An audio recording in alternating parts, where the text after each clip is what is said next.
My name is Rudy Fabiano, and I am the principal architect for Fabiano Designs. We are a firm that specializes in health, wellness, and fitness clubs. In the past 25 years, I'd imagine we worked on over 600 projects worldwide. Designing is kind of fun because, as I tell my kids, I color for a living. But deep down inside, there's a lot more to it, obviously. As we see it, there are three components that really add to that experience. One is obviously the physical component, the programming, the spaces required to accommodate the programming. What are you offering? Obviously, most fitness clubs have to deliver on the workout experience, and that's the bar we have to hit. So we want to make sure the performance of those spaces, again, the lighting level, the flooring, the natural lighting, the acoustics, all build that experience. The second element is the emotional and spiritual aspirations of the club. Has really 5 different points in play because there's many different moods and aspects in a club. There is a bell curve of energy level. And so we call this sort of awaken, inspire, energize, rejuvenate, and relax. The third factor is the social engagement and relevancy. Why is this club relevant to my life, right? So providing both obvious and spontaneous opportunities to foster social engagement, areas where members can make friends, connections, acquaintances, has been one of our most successful strategies in making clubs successful and relevant to people's lives. People make friends. So ultimately, these social connections form to become the culture of your club. One of the things we saw when we first looked at Joe's Club many years ago was that it was a great place to work out, but there was no place to relax or hang out. In today's world of social networking and Twitter and Facebook and Instagram, the effects of this has really been profound on how people behave in the actual physical environment. Because we can do it digitally, we now want to control when and where we talk to our friends. Relationships move beyond just member to member, but we also have to consider how staff to member relationships are articulated architecturally. We have been working at the Gainesville Health and Fitness Center for over 10 years now. It's quite a long time to get to know a building, and I think it's one of the keys to the success of this project. But I'm reminded of a picture of a man in the lobby when we first went to do the initial analysis of the club, and he's talking on a payphone where you actually would need coins to be able to make a call. That just gives you a sense of time and how this building has progressed.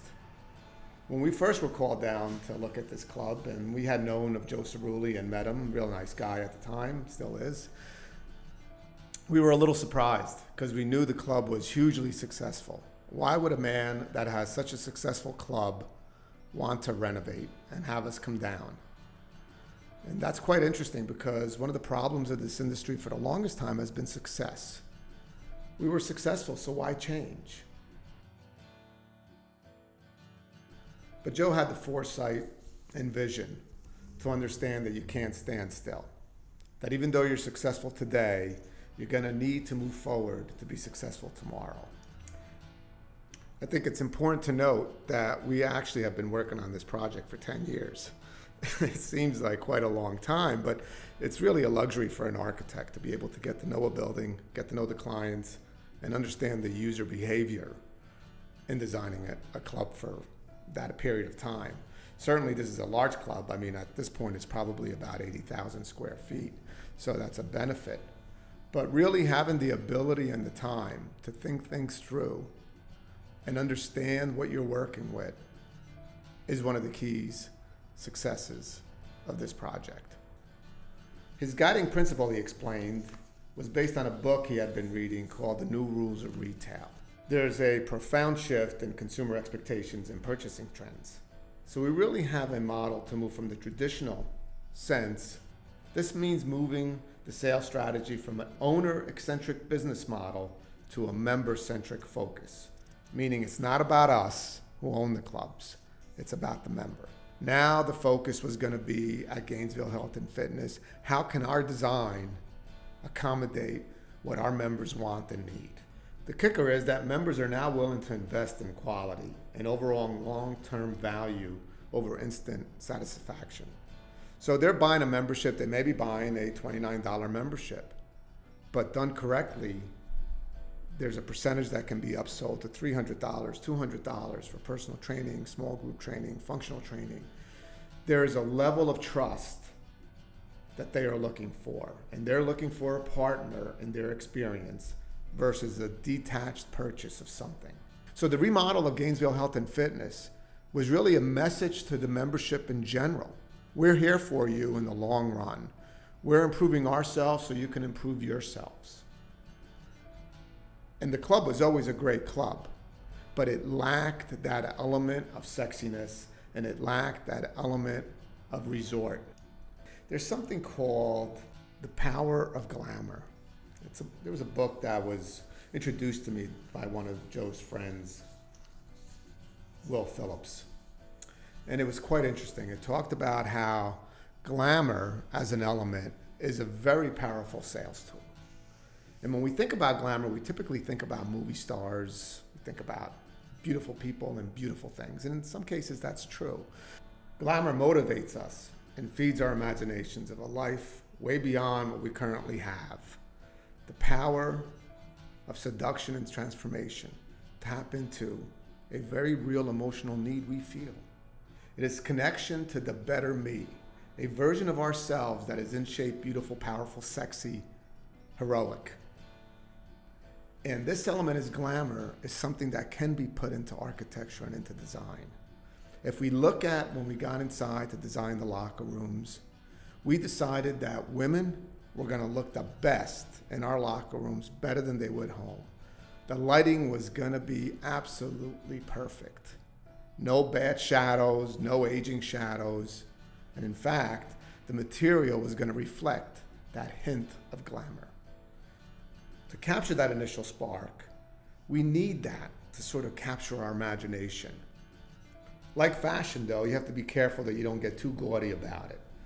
If the jewelry is too much, the lipstick is too red, that would miss the glamour mark. Everything has to be just right. The right balance between what has a strong presence and a quiet confidence.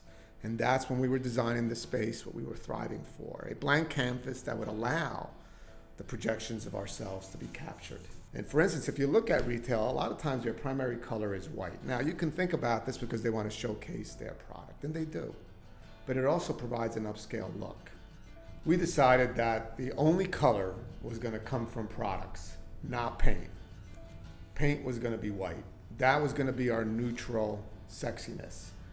And we were going to add texture. Stone, tile, wood, vinyl that looks like wood on the walls for durability. Colored glass, red colored glass, blue colored glass, white colored glass as our primary palette. Very modern, but still down to earth and approachable. This allowed the graphics that we created along with Joe's unbelievably talented marketing department to really pop as art. If we look at the basketball wall renovation, one of his art directors came up with the idea of blowing up a basketball to the super graphics. You can see the little dimples on the wall, and it's just really beautiful. Even the wall graphics in the yoga studio, Group X studio, explaining the language that this was yoga also. Embarrassed to say, Joe used to have graphics and words on the walls. One of them from George S. Patton. Now, I love George S. Patton, but I'm sure half of Joe's clientele doesn't even know who he is anymore. So we sort of accentuated and modernized. The last challenge was actually the tower. How do you leave? What do you feel like when you're arriving and then when you're leaving? And we came up with this 40-foot statement to the community of what we believed in, what Gainesville Health and Fitness Center stands for, and what we're going to do for you. A couple of takeaways that we learned from working on this project that may help you in your renovation project if you're considering one. Take time to really consider what you want to do. We had 10 years to work on this. Joe was patient, but the rewards are great. The second, have a good team. If we didn't have the contractors that Joe had that were truly part of the team effort, openly discussing our challenges, our differences, and ways to overcome these challenges, these many challenges of building while we're open. And having an owner that allows everybody to do their job. He does his job, providing the vision, the architect does his job, and the builders do their job. That's a pleasure. Lastly, I believe that as a designer, it's critically important that the leader of the company take front and center position in the vision of what this is going to be. His DNA drives the company. Whether they like it or not, the culture of the company reflects the culture of who they are. So when we're talking about design, it has to be top down. An overall vision has to come from the CEO, and I think you can see for yourself what the results are.